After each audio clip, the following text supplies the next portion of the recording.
अधिक मास 17वां अध्याय। नारद जी बोले, हे कृपा के सिंधु, उसके बाद जगात अवस्था को प्राप्त कर उस राजा दुर्धनवा का क्या हुआ, सो मुझे कहिए, जिसके सुनने से पापों का नाश हो गया। नारायण जी बोले, अपने पूर्व जन्म के चरित्र को सुनने से आश्चर्य युक्त था और सुनने से की इच्छा रखने वाले राजा दुर्धना से वाल्मीकि ऋषि फिर बोले। वाल्मीकि मुनि बोले, इस तरह स्त्री के मुख से शीतल वाणी को सुनकर सुदेव शर्मा धैर्य कर हरि भगवान के चित्त को लगाता हुआ दीर्घ श्वास लेकर दिन मुख सुदेव शर्मा जो होने वाला है वह होगा, यह मन में निश्चय कर वृक्ष समिधा आदि के लिए वन को गया। इस प्रकार करते उस सुदेव शर्मा का कितने ही समय बीत गया। बाद किस दिन सामिता कुछ फल पुष्प आदि लेने के लिए वन को गया। वहां जाकर सुदेव शर्मा मन से हरि भगवान के चरण कर्मों का ध्यान करने लगा। उसी दिन उसका लड़का सुखदेव अपने मित्रों के साथ बावली को गया। बावली में प्रवेश कर सामान्य वस्तक मित्रों के साथ जल यंत्रों से जल फेंकता हुआ और बार बार हंसता हुआ खेलने लगा। गर्मी में ऋतु में बार बार जल में खेलता हुआ हर्ष को प्राप्त करता हुआ इस प्रकार प्रेम में मगन सब बालकों से खेल करता हुआ अथाह जल में खड़ा हुआ वह सुखदेव बालक मित्र बालकों से पीड़ित होकर मित्र वर्ग के भय को भागने की इच्छा करता हुआ और भाग्य से प्रेरित होने अपने श्वास को रोककर अपने मित्रों को छलने की इच्छा से वहां अथाह जल में गोता लगाए, किंतु उस जल में व्याकुल होकर उसे बहाकर निकलने की इच्छा करता सहसा उस अथाह जल में वह बालक मृत्यु को प्राप्त हो गया। जल से निकलते हुए बालक को न देखकर वे सब समय वस्तक मित्र बालक चकित होकर हाहाकार करते हुए बहुत जोर से दौड़े और अत्यंत शोक से ग्रस्त हुए बालक उसकी माता गौतमी से जाकर बोले। उन बालकों के अत्यंत अप्रिय व्रजपात्र के समान वचन को सुनकर पुत्र प्रेम में करने वाली वह गौतमी तुरंत पृथ्वी पर गिर पड़ी। उसी समय वन से सुदेव शर्मा आया। पुत्र का मरण सुनकर कट्टे वृक्ष के समान पृथ्वी पर गिर पड़ा। बाद दोनों ब्राह्मण स्त्री पुरुष उठकर बावली को गए।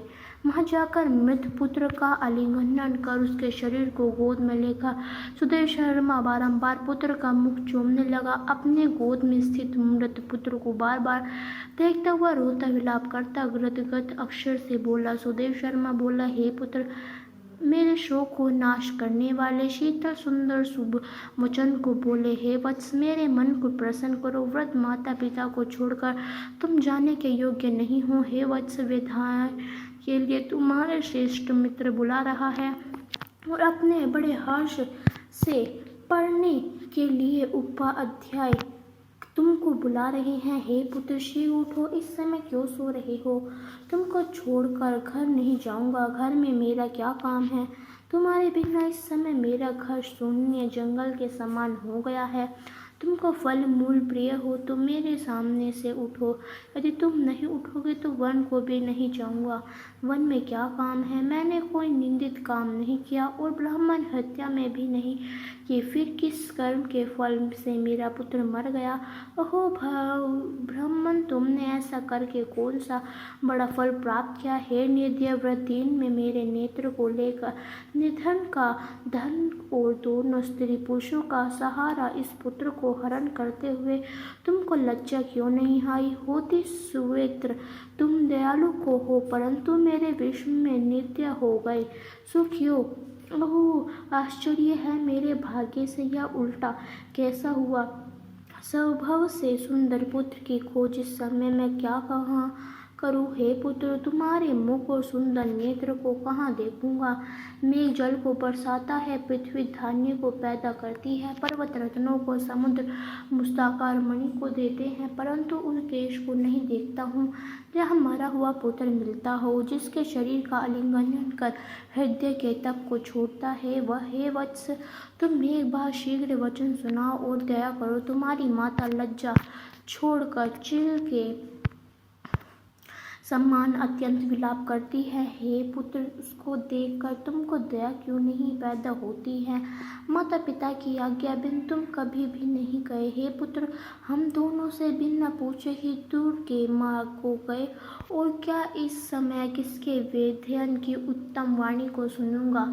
हे वत्स, आज तुम्हारे और तुम्हारे मनोहर मधुर वचन के स्मरण से मेरा हृदय सौ टुकड़ा नहीं हो रहा है, क्योंकि मेरा हृदय लोहे के समान है। हे कौशलेंद्र राजा दशरथ, तुमको हम धन्य मानते हैं, क्योंकि तुम्हारा रामचंद्र के वन में जाने पर पुत्र के ताप से गर्द हुए वर्णों को नहीं रख रहा सके, परंतु पुत्र के मर जाने पर भी जीवित रहने वाले मुझको धिक्कार है।